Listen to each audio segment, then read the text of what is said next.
dia, na paz e no amor de Cristo, amém? Graças a Deus por mais um domingo, dia do Senhor, na sua casa, para estudar a sua palavra, ouvir a sua voz e crescermos na graça e no conhecimento. Como já são 10 para as 11, não vamos perder muito tempo. Vamos abrir nossas Bíblias em 1 Samuel, capítulo 13. Vamos ler dos versos 8 a 14. E logo em seguida leremos do capítulo 15, o verso 3 e o 15. Mas primeiro vamos ler 1 Samuel, capítulo 13, 8 a 14.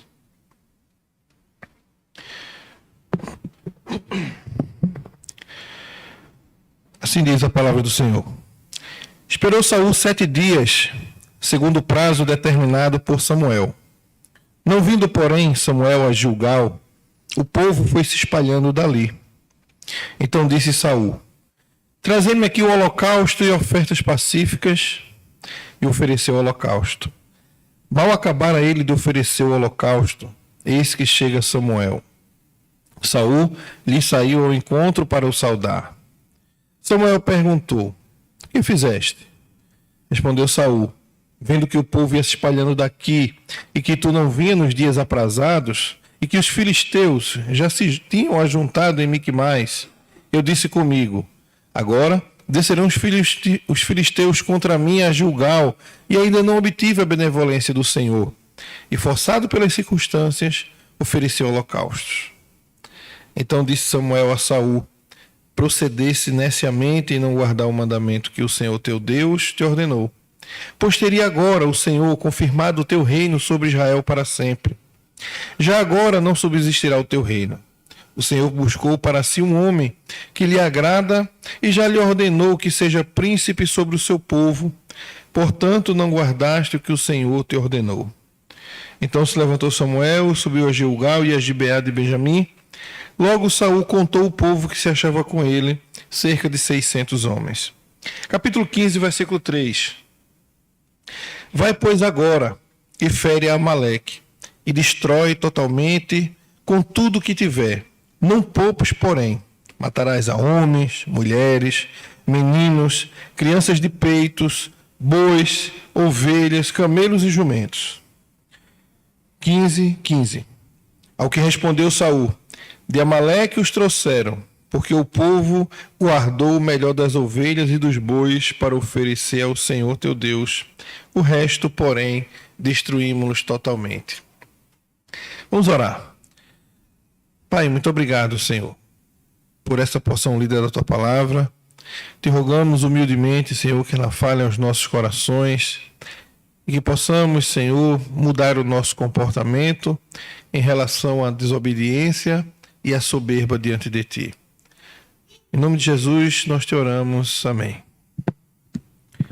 Nossa lição de hoje de manhã fala sobre liderança eficaz. Obrigado. E eu queria falar hoje sobre liderança ineficaz. A lição fala sobre obediência e humildade.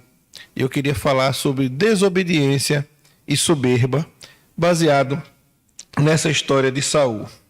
Não existe alguém nesse mundo que ainda não tenha fracassado em algum projeto que tenha sido colocado para a própria vida. Todos quantos são movidos por interesses, têm sonhos, têm alguma história de fracasso na sua vida para contar.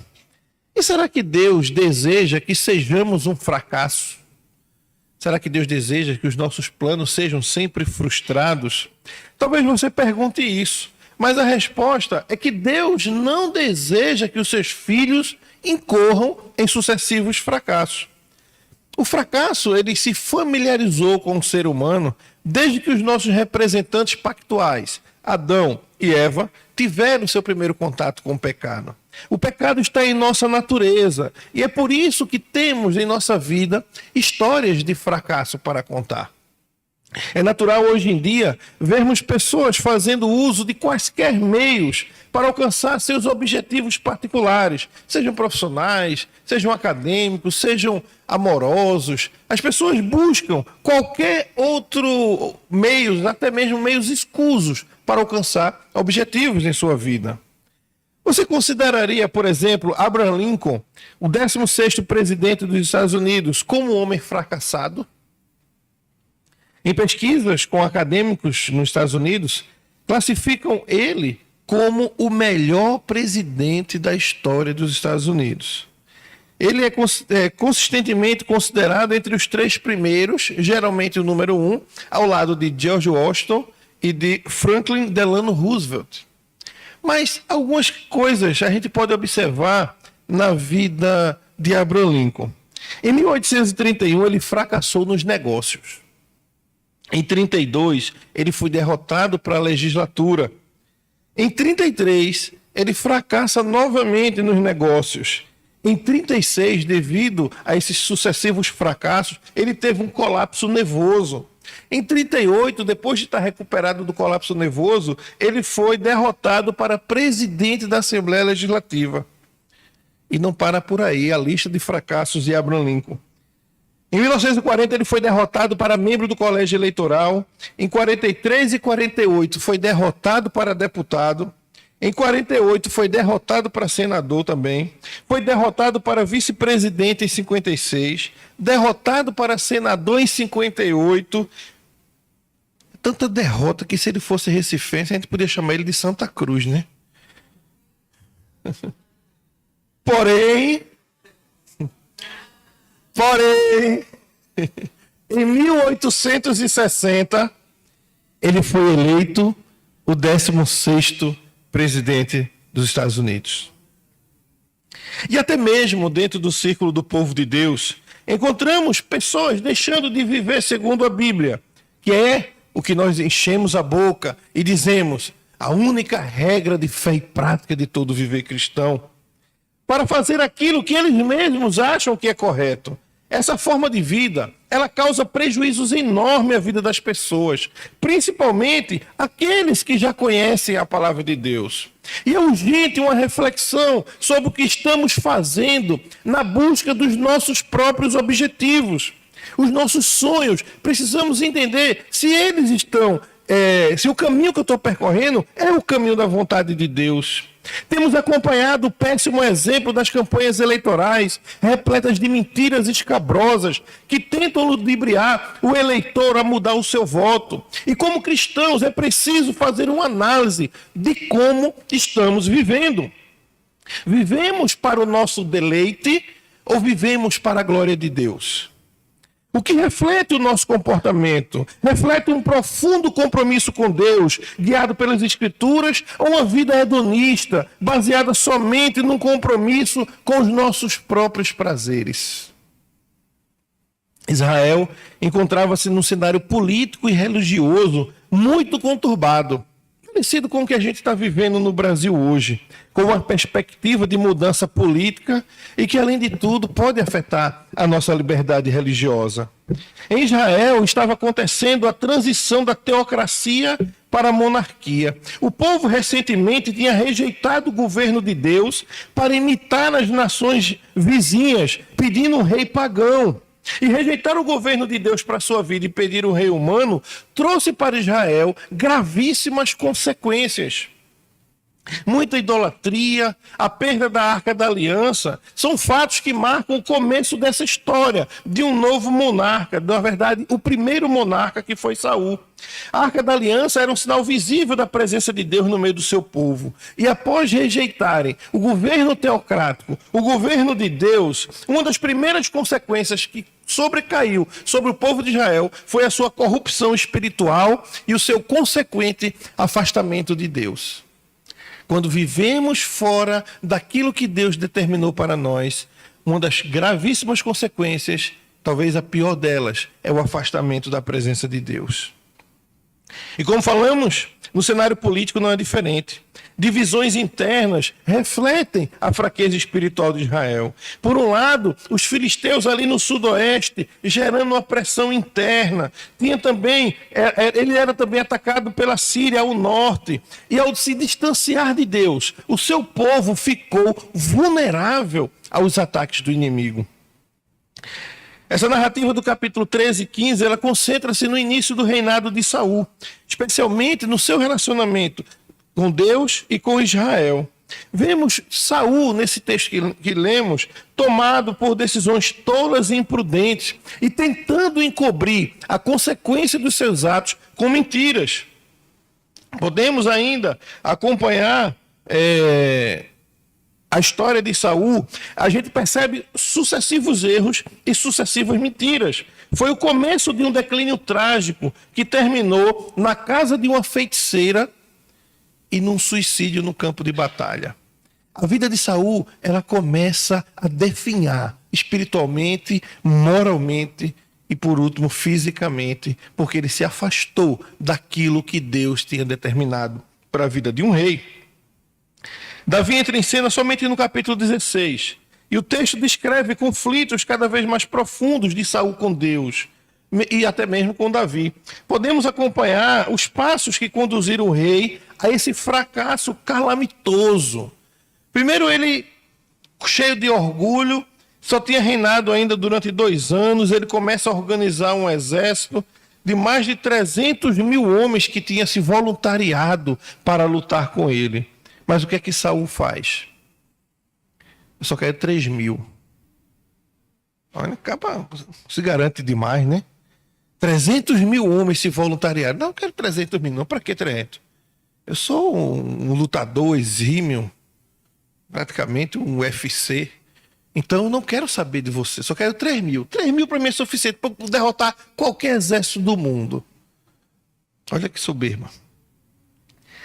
O acampamento de Saul ficava em Miquimais e Jonatas, seu filho, ficava a cerca de 25 quilômetros em Gibeá. Israel sendo atacado por todas as frentes. E ele só queria 3 mil homens. Nesse cenário de instabilidade, encontramos então o primeiro rei de Israel, o rei Saul, que significa pedido. Ele era filho de Quis, da tribo de Benjamim. Era um homem que lá no 1 Samuel capítulo 9, versículo 2, diz que do ombro para cima se destacava de qualquer homem de Israel. Se Saul ficasse no meio do exército, do ombro para cima, o pessoal veria Saul. Não tinha homem mais alto que ele, não tinha homem mais forte do que ele. E ele se confiava nessa sua capacidade física. Saul era tão forte, tão alto, tão grande, que quando colocaram a armadura dele em Davi, Davi mal conseguia se mexer. Imagine que couraça forte ele conseguia carregar e lutar com ela. Ao ponto de Davi, quando colocou em Davi, Davi ficou preso dentro dela.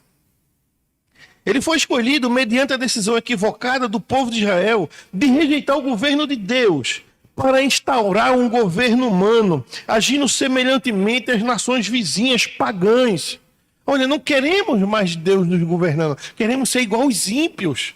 Queremos apoiar o que os ímpios apoiam. É tão bonito essas pautas que eles apoiam que nós queremos apoiar. E o Senhor diz, mas vós hoje rejeitaste a vosso Deus, aquele que vos livrou de todos os males e angústias, e lhe dissesse, põe sobre nós um rei.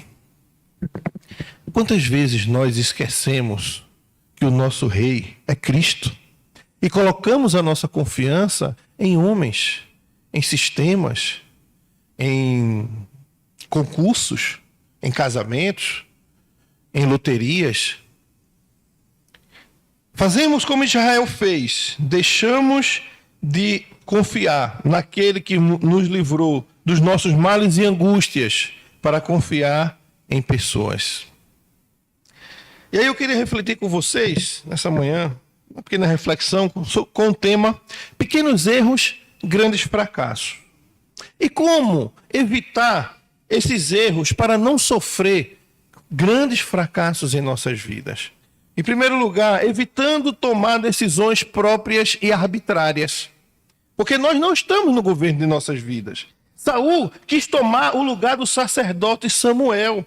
E ao tomar a decisão de oferecer o sacrifício, Saul demonstra incredulidade, impaciência e atrevimento em não aguardar o tempo de Deus para ele. Versículo 9. Então disse Saul: trazei-me aqui o holocausto e ofertas pacíficas, e ofereceu o sacrifício. As tropas filisteias estavam reunidas em Miquimais, cerca de 30 quilômetros em Gilgal, onde ele estava. É mais ou menos talvez como daqui no Paiva.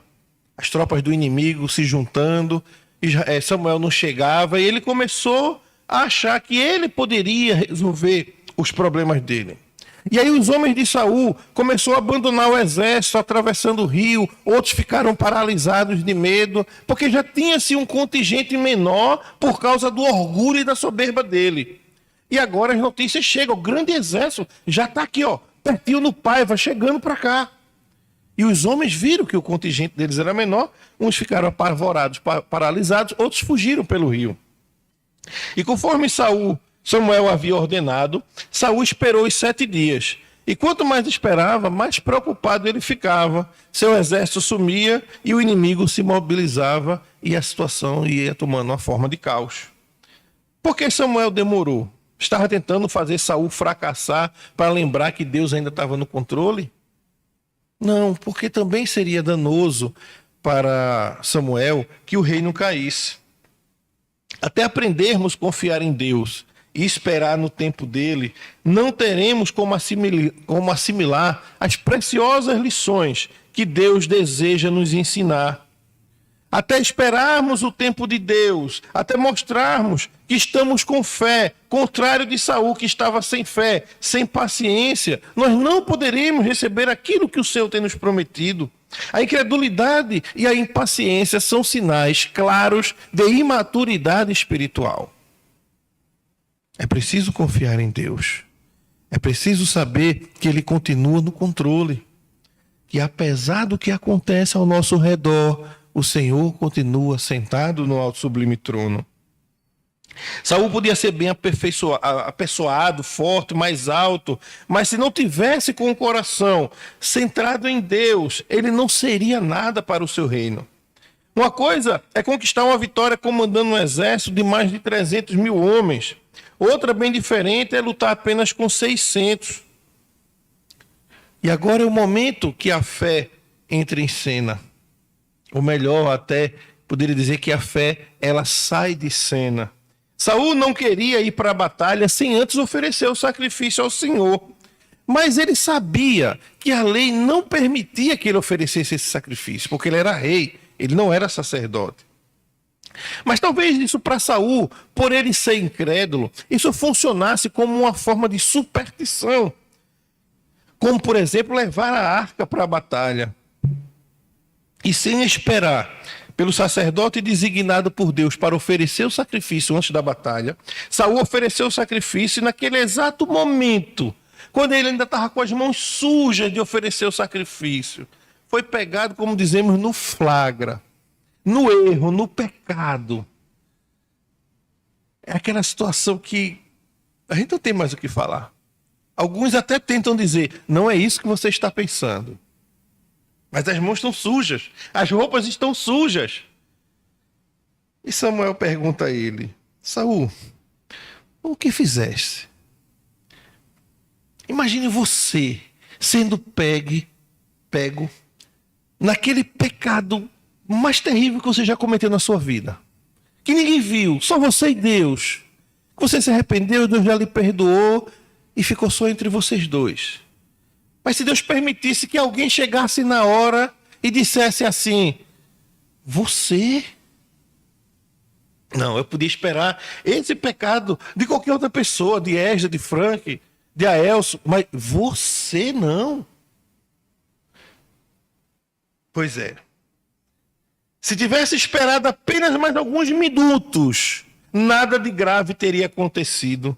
Mas a sua impaciência e a sua desobediência à voz de Deus lhe custou muito caro.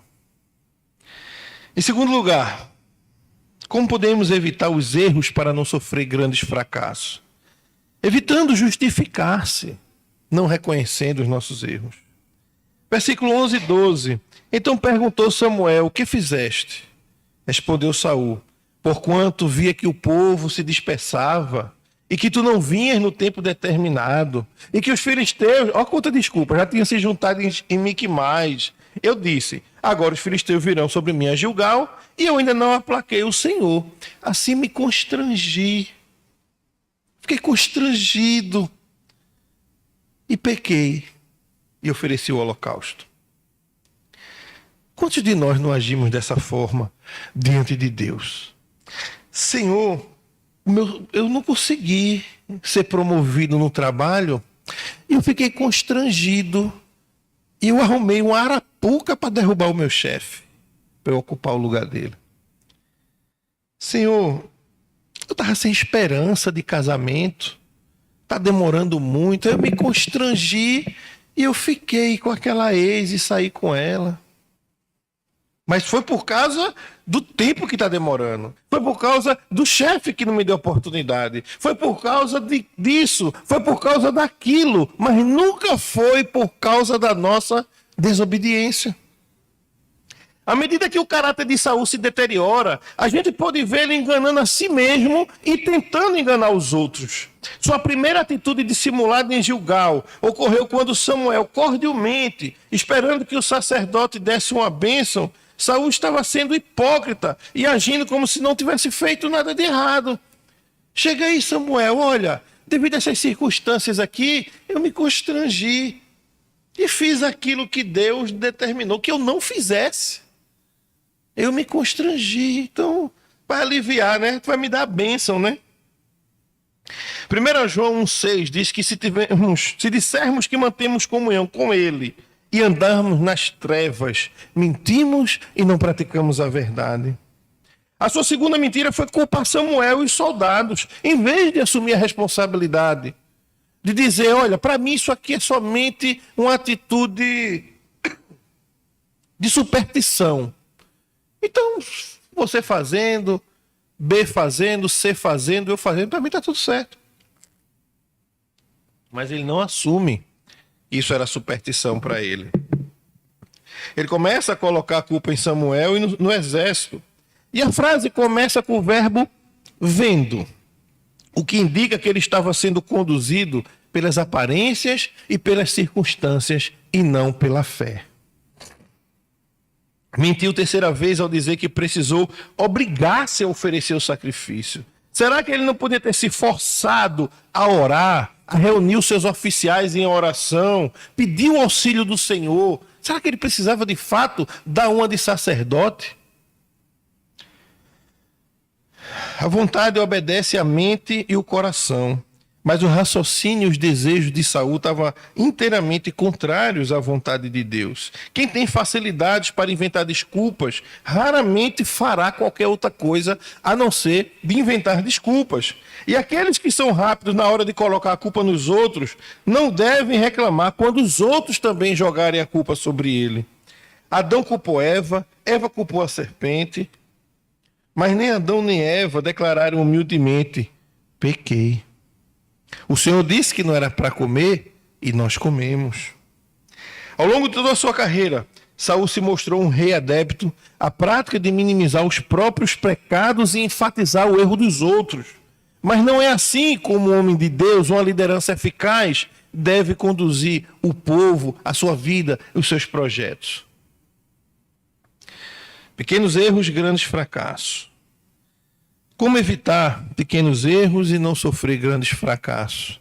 Em primeiro lugar, evitando tomar decisões próprias e arbitrárias. Em segundo lugar, evitando justificar-se, não reconhecendo seu erro. E por último, evitando desobedecer à voz do Senhor. Versículo 3 e o 15 do capítulo 15. Vai, pois, agora, fere Ameleque, destrói totalmente tudo que tiver, não poupes, porém matarás homens, mulheres, meninos, crianças de peito, bois, ovelhas, camelos e jumentos. Deus disse para destruir tudo. Aí quando Samuel chega, de novo no acampamento, começa a ouvir barulho de sino de boi, mugido de cabra de boi. E aí pergunta a Samuel, o que é isso que eu estou ouvindo? Pergunta a Saul. E Saul respondeu, de Amaleque trouxeram, porque o povo, quem é o líder? É ele. Ele, de novo, coloca a culpa em outras pessoas. O povo guardou o melhor das ovelhas e dos bois para oferecer ao Senhor teu Deus. O resto, porém, destruímos-no totalmente. O líder era ele. O povo estava às ordens dele. E como é que o povo traz aquilo que Deus não mandou que trouxesse? De quem é a culpa? É do líder ineficaz. E agora, o que é que ele faz? Ele assume a culpa? Não, coloca de novo a culpa em terceiros. Foi insensatez da parte de Saul pensar que poderia desobedecer a Deus e escapar ileso. E que essa desobediência podia trazer bênçãos de Deus sobre ele e o exército. Olha, ele pegou aquilo que Deus não queria que ele pegasse e disse assim: o povo trouxe para oferecer ao Senhor. Deus não quer sacrifícios baseados na desobediência. Deus não quer que usemos a nossa desobediência para agradar a Ele. Deus não precisa que peguemos coisas que Ele determinou que não pegássemos e com a desculpa de oferecer a Ele. O orgulho, a dissimulação, a impaciência, a desobediência de Saul foram vistas e julgadas pelo Senhor. E Samuel declarou a sentença: um dia a coroa seria tomada de Saul e dada a outro, nesse caso Davi. Saul continuaria a ser rei, mas não instituiria uma dinastia duradoura. Nenhum de seus filhos sucederia ao trono de Israel. Porém, mesmo que Saul não tivesse pecado, como é que sua dinastia poderia ser para sempre se o Messias vinha da casa de Judá, né? Alguns comentaristas dizem que Davi reinaria juntamente com Jonatas, o filho de Saul. Mas Saul facilitou as coisas para Deus, desobedecendo, e Deus tira dele a dinastia. Um símbolo disso é que quando Saul foi coroado rei, lá em capítulo 10, versículo 10, diz que o Espírito se apoderou dele e Saul profetizou no meio deles. O ofício de rei, ele era selado pela presença do Espírito no rei. O rei precisava ter o Espírito de Deus para selar o seu ofício. Quando ele foi rejeitado, no capítulo 16, versículo 14 e 15, tendo-se retirado de Saul o Espírito do Senhor, da parte deste, ou seja, do Senhor, um espírito maligno o atormentava. Então os servos de Saul disseram: eis que agora um espírito maligno enviado de Deus te atormenta. Quando ele é escolhido como rei, mesmo nessa decisão errada, Deus manda o espírito se apossar dele. Quando ele é rejeitado, o espírito sai. E o espírito agora, ele vai para onde? Quando Davi é ungido rei, o Espírito então se apossa dele. Capítulo 16, versículo 13. Tomou Samuel o chifre do azeite e o ungiu no meio de seus irmãos. E daquele dia em diante, o Espírito do Senhor se apossou de Davi. Aquele que está fazendo a vontade de Deus tem o Espírito de Deus. E o Espírito de Deus na vida do rei era o que concedia o ofício e a aprovação de Deus para o monarca. Por isso que quando Davi peca, na sua oração, pedindo perdão, lá no capítulo 51 dos Salmos, ele diz: não me repulses da tua presença, nem retires de mim o teu Espírito. Porque ele sabia que se Deus removesse dele o Espírito, estava também removendo o reinado dele, assim como fez com Saul. Deus queria um rei cujo coração estivesse em ordem diante do Senhor, uma liderança com o coração diante de Deus, um homem cujo coração é coração de um pastor, que cuida, que protege, que dá vida. E ele encontrou essa disposição de governar em Davi. Ao governar Israel, Saul não passava de um guerreiro, mas em momento algum Saul foi um pastor. Davi, por outro lado, possuía um coração de um pastor, pois o Senhor era o seu pastor. Davi estava sob uma autoridade maior, de modo que tinha o direito de exercer autoridade sobre o seu povo. E diante dessa belíssima história, queria trazer 3 rápidas lições que nós aprendemos com os erros de Saul.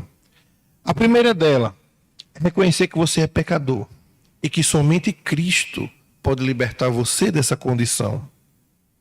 Saul era um homem soberbo que nunca reconhecia os seus erros. Precisamos ser diferentes, não sermos soberbos, nem tomarmos decisões arbitrárias que vão de encontro à vontade de Deus. Se você se julga um legítimo cristão, se a Bíblia é de fato a sua regra de fé e prática, obedeça a Deus. Faça a vontade de Deus. Não importa se as pessoas que lhe rodeiam, elas não obedecem a Deus. O fato de todo mundo fazer o que é errado não torna o errado certo. Quando Isaías foi chamado, ele disse: ai de mim, porque eu sou um homem impuro e habito no meio de um povo de impuros lábios. Deus escolhe pessoas no meio de uma sociedade enferma no pecado. Deus escolheu você. Faça o certo, obedeça, viva como um legítimo servo do Deus Altíssimo. Em segundo lugar, reconheça que você não é capaz de justificar-se a si mesmo. Saul tenta tornar suas atitudes justas, culpando Samuel, culpando o exército, culpando o povo. Diante de Deus não há um justo sequer. Nossos pecados são odiosos e causam separação entre nós e o nosso Deus. E somente Cristo é que pode nos tornar justos. Cristo somente é que pode nos justificar diante de Deus, aplicando em nós os benefícios de sua morte e ressurreição. Arrependa-se da sua desobediência. Arrependa-se dos seus pecados. Humilhe a sua autossuficiência, o orgulho, a soberba. Coloque tudo aos pés de Cristo. Receba Cristo como verdadeiramente o seu Salvador, o seu Rei, o governante da sua vida, aquele que diz como você deve viver. Torne-se filho de Deus e passe a gozar de todas as bênçãos advindas da sua morte na cruz. Por último, seja obediente à voz do Senhor. A desobediência de Saul custou para ele um reinado. A desobediência de Saul fez com que ele e seus filhos saíssem do trono. A desobediência é muito cara para o crente. Não há um crente na Bíblia que desobedeceu e foi abençoado. A desobediência ela é muito pesada para nós. Ela nos afasta das bênçãos que o Senhor tem reservado para nós. O crente que se coloca para fazer a vontade de Deus, ele é bem-aventurado e tem o desejo do coração realizado pelo próprio Deus. Salmo 37, versículo 4, deleita-te no Senhor e Ele satisfará o desejo do teu coração. O desejo do teu coração só é satisfeito quando você se deleita em Deus. Quando você se torna uma pessoa obediente, não orgulhosa, não soberba. Quando você deixa Ele ser o rei da sua vida. E Abraham Lincoln, apesar de tantos fracassos, alcançou seu objetivo de ser um bom presidente para o seu povo. Seu povo tem aclamado como o maior de todos os presidentes. E para fugirmos dos fracassos na vida, o segredo é obedecer ao Senhor, entregando a Ele os nossos caminhos, lançando sobre Ele toda a nossa ansiedade e confiando que tudo mais Ele fará. Nos dará, não necessariamente por causa dos nossos próprios esforços, mas pelos esforços dele mesmo, pois aos seus Ele dá enquanto dorme. Você é abençoado quando está na rede.